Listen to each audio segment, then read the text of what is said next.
Hey there, Hofstra fans. Welcome to this week's edition of the WB Mason Coaches Report right here on GoHofstra.com. I'm Mike Sullivan, joined as always by head coach of the Hofstra women's lacrosse team, Shannon Smith. Coach, how are you doing today? I'm doing well, Mike. How are you? Pretty good, Coach. Coming off a weekend where a range of emotions for your team, to say the least. Friday, you upset the top team of the conference in Towson 6-5, and then you head down to Newark. You take on Delaware. You fall there 7-5. Let's start with that Towson game. You know, start of it, it's under the lights, wearing those pink uniforms. Just talk about what the emotions were like heading into that one. Yeah, the Towson game was a great game for us. We played really well. Defensively, we played amazing. Kelsey, huge saves. Abby Wilson did a great job at shutting down Kugel, and Marianne and Mez did a great job at shutting down Rawback for them, and I thought they did a great job on the defensive end. Offensively, we missed a lot of shots, but we put the important ones away, which was really good for us, and we came up with some big draw control. So it was a great win, it was a big win, and it was a very exciting night for the team. Let's fast forward to the end of the game. Right there at the end, Towson with an opportunity right in front of the net of Kelsey. She comes up with that huge save. What's going through your mind when you see that shot release, and then when you saw that you made the save? You know, what were you feeling on the sideline? Some relief, excitement, and before that I was screaming at Kelsey because she came out of the net, but then made this unbelievable save, getting back in and stopping that shot, which was incredible. And you know, it was a great win, and it was a lot of hard work that was put into that. Defensively, as a unit, you have a lot of young pieces back there. Kelsey's in her first season as a starter. You got a couple of freshmen. Abby Wilson as a sophomore. You already mentioned her name. Just how have they grown throughout this year? And they've really been the backbone of your team, yeah. And especially coming into the year with so little experience on your defensive side. Yeah, defense has been the backbone of the team. Like you just said, you know, this is Kelsey's first year starting back there. We have two freshmen in Shelby and Lindsay Alfano, and then April Ionetta, this is her first year down there. And you have a little bit of experience with Abby and Jamie DiArco that are down there, but it's a whole new defensive system, so it's kind of like a brand new year for them, and they've grown tremendously throughout the year and only been getting stronger and stronger each game. Why do you think specifically they were effective against the Tigers? They bought into the game plan and really focused and paid attention to what we needed to do, and everything that we told them to do, they did. And, of course, with that victory headed to Delaware, was there any concern of any sort of emotional letdown or anything with such a high coming off of that win, coming off such an upset under the lights at home to head down 2 days later? Was there any concern that there would be a letdown against the Fight Blue Hunters? It was something that we definitely really expressed to the team was, you know, if we win Delaware, we're into the tournament, and we need to come out strong, and Delaware's going to want this game just as badly as you do. And you know, Friday night after that win against Towson, we kind of put a squash to it. We were like, we need to look forward to Delaware now, and we have to get in the right mindset, and we got to come out strong. And if we don't, you know, Delaware's gonna, you know, take advantage of that. And there was a major letdown going from Friday's game to Sunday's. You look at that Delaware game, 7-5 was the final. You had a lead late, but something that's kind of been something to point towards in games where you've struggled has been those shooting statistics, and it kind of came up again, especially in the first half against the Fighting Blue Hens. Just what did you see from your team against Delaware, and why were they able to come back on you at the end? Plain and simple, in the first half we didn't finish our shots, and we had a lot of great opportunities and open looks, and we didn't put the ball away. And then we started to lose the draw controls because we weren't boxing out, and we weren't hungry enough. And then in the second half, we didn't have anyone that wanted to step up.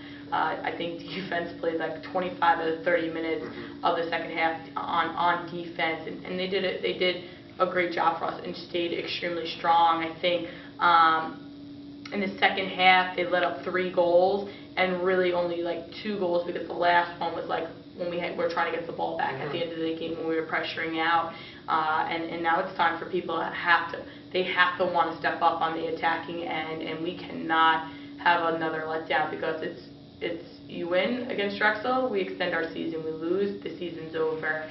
And in our game against Delaware wanted it more than our team, and it's a little bit unacceptable.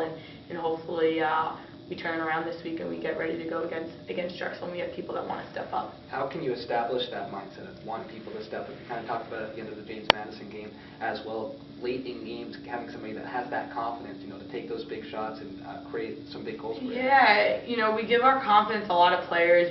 We do a lot with them, and now they have to step up and want to do it. And we're gonna keep working hard. We're gonna go back to the drawing board and really, put our X's and O's together and find that right combination that's gonna step up.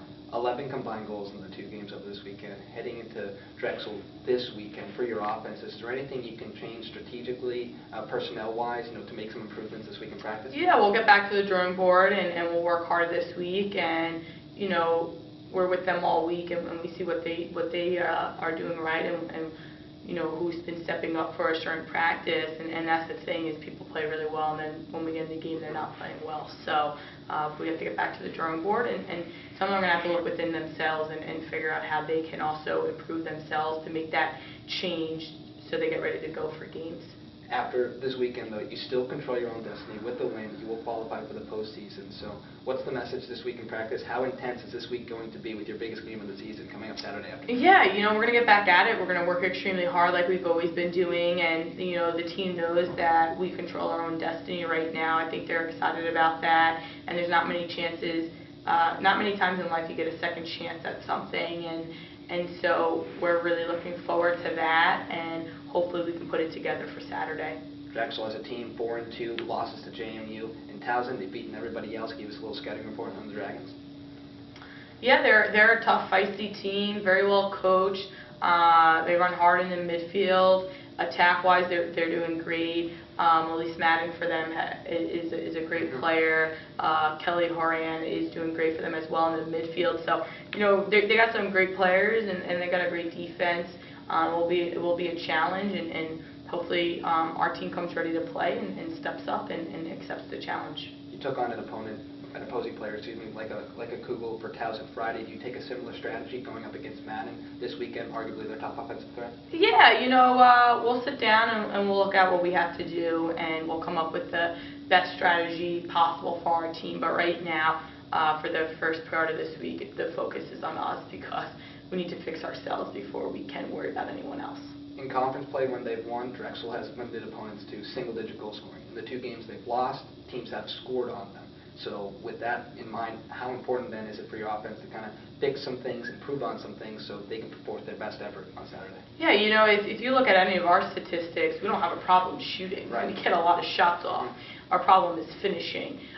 So we need to put a lot of work in that in practice, and the players also have to put a lot of work in that out of practice. And at the end of the day, they have to have the will to want to score and the drive to want to score. So, we're going to see what happens. We're going to see who steps up. Finally, Coach, what's it going to mean for you to go into Saturday's game with a victory? You qualified for the postseason in your first season here in Hofstra. What's that going to mean if you can get that done? Yeah, it will be huge. It will be huge for the program, and it will be quite an accomplishment. But if we were able to do that, there's still a long part of our season to go, and we have to focus on that. But it shows on all the adversity that the teams face. But we got to get the win first before we can talk about that. Hofstra takes on Drexel this Saturday at 4 o'clock. For head coach Shannon Smith, I'm Mike Sullivan. Thanks for tuning in to the WB Mason Coaches Report.